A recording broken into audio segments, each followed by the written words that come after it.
Hello and welcome back to Smooth Operators. It's episode 6. I'm Vortac, and today we are going to work on getting a whole new side of our building for reflection insurance.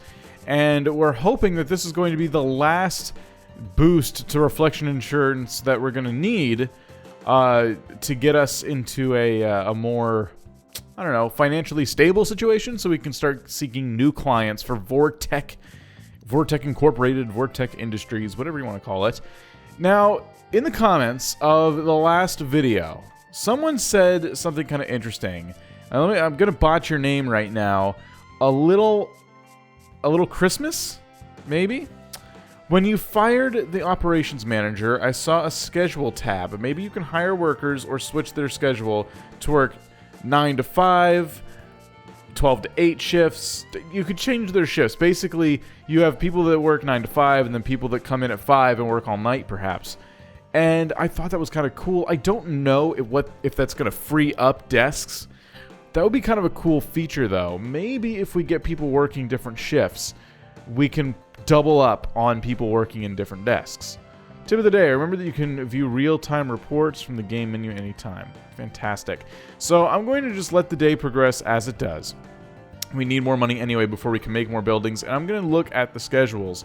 So I believe I went into this and saw a schedule tab, which would make sense for it to be in here. I know I can filter it.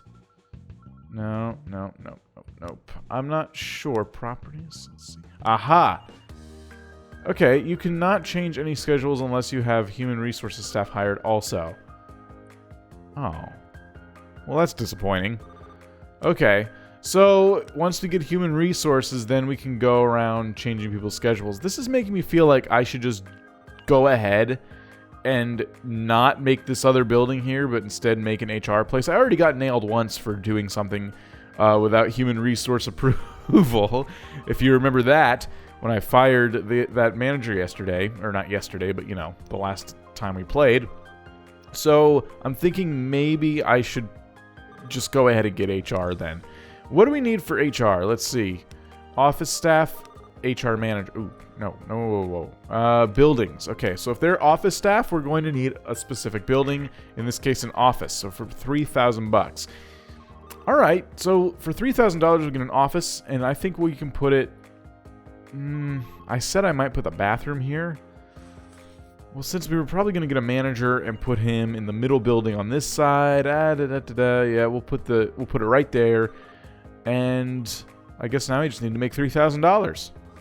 After another long day of making some money, I'm noticing that the outbound workload sucks. They've lost a lot of calls today, and we're almost at the end of the day.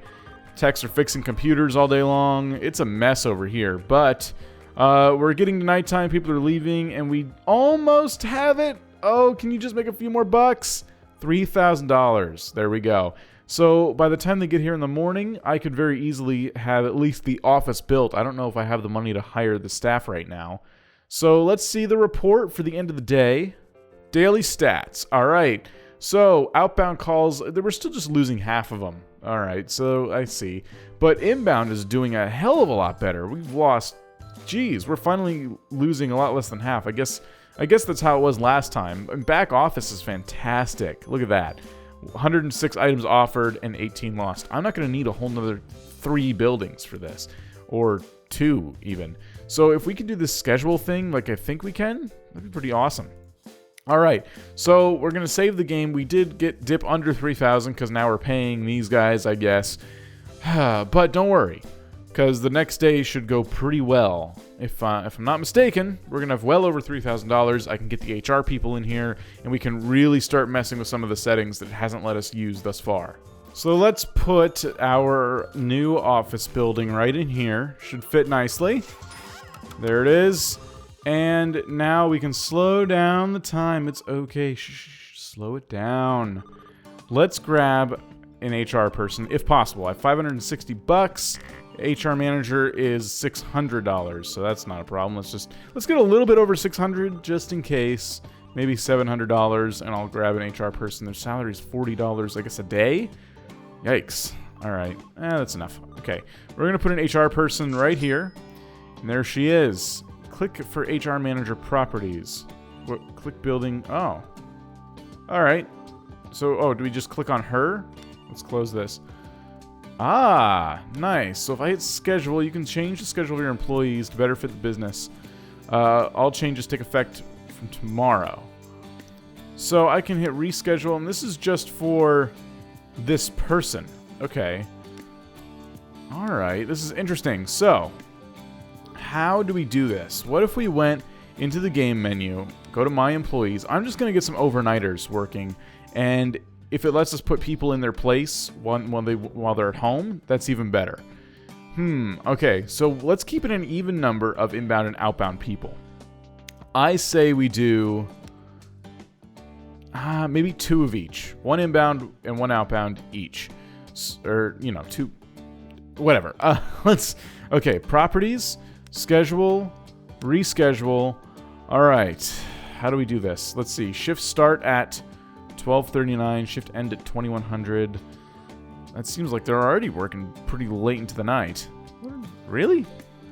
What if they worked really early morning?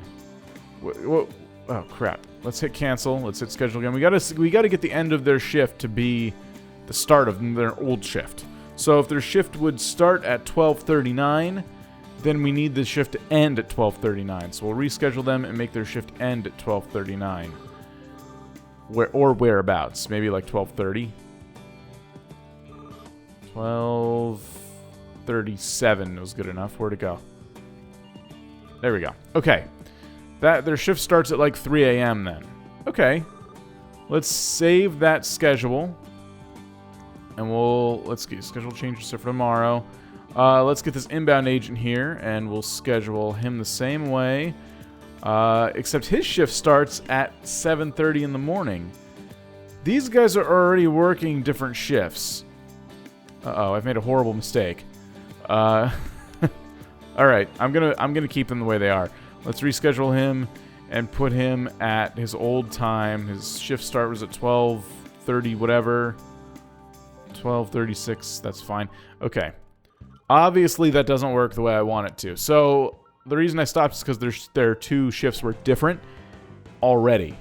And I wasn't able to schedule people over the desks as it stood. So you just need more desks. That's basically what you need. But we have an HR person now. I mean, that's kind of cool. I didn't want one at this point yet. I wanted more outbound people.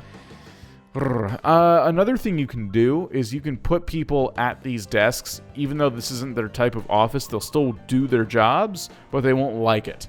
I don't know if I want to do that because the one thing I can say is my employees have pretty decent moods. They're not very stressed out, and I like to keep it that way. But I mean, people are gone right now. I wonder if let's really test this theory. Office. Nope, not office. We're looking for staff. Outbound agent. Yeah. The only place I could possibly put them is one of these, and I don't want to do that. Man, that sucks. So if we go back into buildings, the other thing I remember I wanted to do in the last episode was we wanted a recreational building. A relax room, and that's $5,000. So I was just waiting to get $5,000, and that's where we ended the episode. I still want to do that. I still want a rec room, and I still want it to be under the 2 new reflection insurance buildings I'm probably going to build. So I'm going to do that. We're going to stick to the plan, and I think the best thing for me to do is just leave the game running for a while. Just make sure I click off the daily stats when they pop up at the end of the day, save the game, and I'm just going to rack up some money, I think. More things are going wrong for my... oh boy. More things are going wrong for my employees here at Vortac. So I'm noticing that their moods are actually starting to go down, especially here at this top floor. And I'm like, what is wrong with these people? Especially this guy. He looks like he's on the verge of a breakdown. And you look at their thoughts, and let's see. My computer's broke, crappy handwritings, this paper stinks. My X key is lost. I need a second line that comes up twice. The second line is kind of gone. And we actually did get the option to hire second line operators or something. Kind of a weird. I don't really understand that. Let's see. L2 agent. The second line agent handles transfer calls from inbound for more complicated nature. This agent works 8 hours.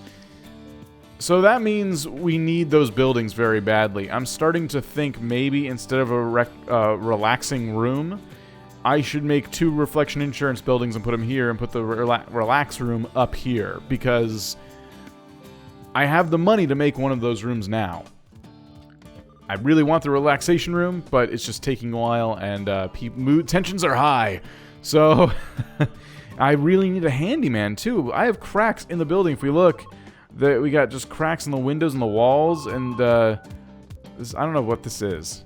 This might not be anything, or that might just be a crack that keeps appearing, but all these windows are getting cracked. People are throwing stuff. It's just a mess in here. So what I'm going to do is go ahead and make a new operations building. We're going to throw it right here. I can't put it here, unfortunately, but we'll put it right here. It'll be reflection insurance. And now we can go ahead and hire additional people to work in there. And we don't have a lot of money to hire them right now, but we know we need an outbound agent or 2. And we know we need a couple second-line agents. Maybe at least 1 second-line agent for now. Let's do an... Oh, okay. 300 for an outbound, 500 for a second line. Alright, so we're going to wait. We're going to get people situated with some more money and things like that. We'll start filling up this office. So after waiting a bit, we have more than enough money to start hiring some more people. Let's get that second line agent straight away. I'm going to throw him here. Now, what that's going to do is when inbound calls come in that are too complicated for the original inbound people, it goes to like that second tier. Sometimes when you call customer service, people in there can't help you, and they send you to the second tier, the guy who actually knows what he's talking about. So that's who that is. We can also get another outbound agent because outbound workload is kind of suffering. Inbound is doing okay, but not great. I think it's because we have a lot of... what do you call it? A lot of second line help that's needed.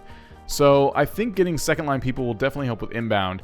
But yeah, if you look, we're starting to get up there in numbers of lost inbound calls, and outbound's always kind of been the same. We actually, the last daily stats, you guys didn't see it, but back office was down to 0 lost. That was perfect. It was a perfect day for back office. So I'm not going to get any more back office employees. They're fine. So we're going to save. And now, hopefully, we can kind of balance things out a little bit more. Well, it's been a chaotic few days here in Smooth Operators. Thank you so much for watching. If you enjoyed, hit that like button. Let me know in the comments what you think so far. Thank you for all your tips for the game. If you've been playing the game or know a little more about it than I do, please keep leaving those tips in the comments. They help a lot, apparently. So, thank you guys. I will see you next time. That's concerning. Can we get a house of fun? A house of fun. Yeah. It sounds fun. Did it just pop up here? Yeah. Oh. Yeah, we can get a house of fun. Let me see real quick why our marquee is not lit up.